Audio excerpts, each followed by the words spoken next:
They don't want employees. No. They don't want that. They don't want the drivers out there working 50 hours a week. That is not what they want. The more and more I think about these programs that DoorDash and other companies have, as far as tiers or priority or diamonds, rubies, rhinestones, the more I think about it and the more I watch other people's opinions on it, it makes me think a little bit. Welcome back to Mr. Bet on You. Let's talk. We went live last night. I got the opinions of some other people. Go check that out. And I finally watched some content from other content creators that are talking about the new pilot testing of DoorDash, because I was curious. I wanted to see. I don't watch a lot as much as I used to, but I wanted to see, hey, am I completely off? I like to know, because I'm a little crazy sometimes, right? Basically, the tier program that they're pilot testing in those 3 markets, right? It seems like a lot of us thinking cherry picking days are, they didn't just cut off cherry pickers' heads, right? They didn't do that, but little bit by little bit, they're taking money away from the cherry pickers. That's how I look at this. And in order to to get the large orders, not high priority, the large orders, the catering, the juicy ones, the LOPs, the old drive program, whatever you want to call it, the big orders that pay out big, that a lot of drivers love to have, we all love to get them, right? You have to be above 70% acceptance rate. DoorDash is done playing the games. They're like, you know what? Nah. The men and women sitting in the car, just all they're doing is taking $30 and $40 runs. Those days are done. The people drop in orders because they don't want to wait. Completion rate low. Acceptance rate low. Done. We're not going to reward you guys with large orders. Why would they? They're a business. Some would say, I'm not saying I'm thinking this, but also what I'm saying is some would say, well, yeah, they should reward the drivers that are actually working a little bit in some way, right? Tier programs. Uber has it. Instacart has it. All these other apps are going to implement it. I'm not on Walmart Spark. I've never done a Walmart Spark. But is there something like that in Walmart Spark? Let me know.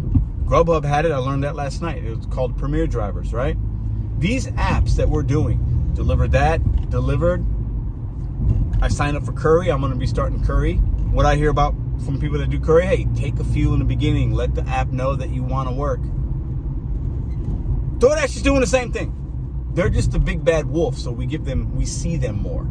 If we're in the wilderness, in the woods, and it's dark, DoorDash is the biggest one we see, and it's a little scary, and we're a little frightened by it and worried. And we get anxious, and we get excited too, if you like that kind of thing. And the other apps are the little ones you kind of see, and they poke their head around the tree every once in a while. DoorDash owns it, though. DoorDash runs that forest. DoorDash is the king in that area, right? But cherry pickers, your days are done. Listen, I consider myself a cherry picker, but not like some of y'all, not extreme. I do $4 and $5 runs if it's going a mile. Got no problem with that. So the cherry pickers will say, Pedro, you're not in our club. That's fine. I'm good with that. Everybody, this is independent contractor work.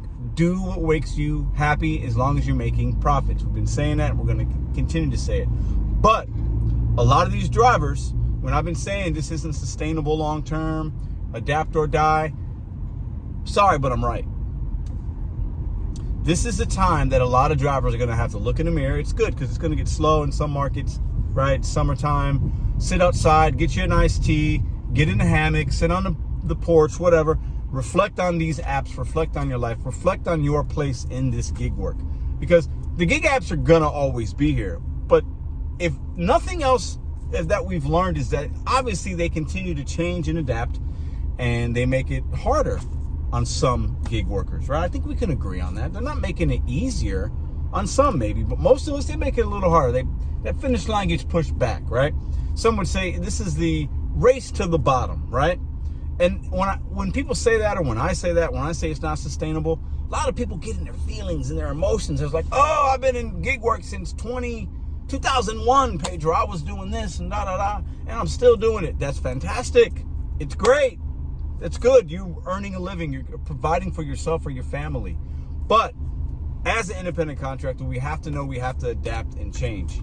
All these other apps are going to continue to implement things that will make us upset, make us feel like something's being taken away.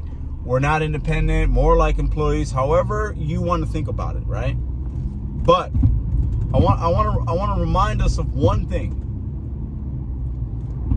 All the information we get from the apps, all the data that's out there that they're collecting on us, what they tell news outlets, what they tell their investors, what they tell us in the fine print, whether it's in the TOS or something, and how they attract drivers and dashers or whatever, shoppers. The apps know a high majority of their workers are part-time, and they do this for a little bit amount of time. So most workers aren't affected by a lot of these changes because they're just turning the app on, and like my girlfriend does sometimes, and makes a little cash because she needs a little bit on the side. The ones that are going to continue to suffer, and the ones that this is not sustainable, are you full-timers out there. It's coming, and you'll start making less on DoorDash, and maybe you got other apps, but yeah, I'm only making $50 less. Well, that's this week, and then next week or a month down the line, it's $100 less. Then before you know it, you don't even use the app anymore. Think about the Grubhub drivers that used to drive Grubhub a year, 2, 3 years ago. They don't even use the app anymore. That will be your experience with DoorDash. And you'll find other apps. You'll make hopefully more money, but who knows?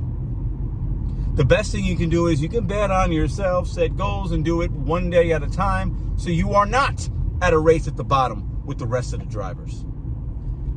Figure out how to take control, man. These apps are not intended to work full-time 100% of your income. Those drivers that have that right now, and that might be you're the ones that will have a rude awakening sooner than you think. And I make these videos because, hey, call me Paul Revere today. It's all good. Like, we're just talking, and you guys can have a conversation with me in the comments. But these programs are here to stay. Adapt or die. I'm going to keep saying it because I know it's true, and I know some people don't like it, but eventually you'll figure it out, right? It took me a while to figure it out. I'm 41 years old. I'm still figuring things out. I don't know a lot about a lot, trust me. But the one thing I know is everything we've been talking about that I've been predicting with these apps, everything has happened. Just about everything. Lowering the base pay on the stacks and getting it down to $1. It's all these things are happening. These programs and this and that. When I started looking at the apps a little differently last year, and really beginning of this year, I saw the writing on the wall. And these things are starting to align. They're starting to line up. The stars are aligning, right? Find other ways to make money, but know that even those apps that you're working now that seem transparent, or they seem this, they seem great, eventually they don't become that. This is a gig economy. It's made for short-term goal setting, short-term money at a part-time time frame. The apps know that. They pander and cater to that. That's what they want. They don't want, as much as we might think they want us to be employees, no. They don't want that. They don't want the drivers out there working 50 hours a week. That is not what they want. That is not what they want. They want more drivers working less hours. They want more people out there driving 4 to 10 hours a week, keeping them happy, not getting them frustrated. They want more drivers delivering 20 runs a week. They don't want less drivers delivering 200 orders a week. That actually hurts their business. Now, that's a hot take for y'all. Y'all tell me what you think in the comments down below. Programs are here to stay. I've leveled up my life to where it's not that big of a deal. When will you do the same? And to all the drivers worried about your LOP going away and I'm making less money, and Pedro, my acceptance rate's 5%. I'm not taking trash. I get it. I respect it. You don't have to take trash. Trash is relative. Trash is personal, right? But if you ain't hitting your goals and you ain't making money, I cannot sit here and be a content creator that's just going to give you a pacifier, right? And then just say it's going to be okay and rub your back and tell you, yeah, it does suck. Nope. Mr.BetonYou don't do that. See you tomorrow.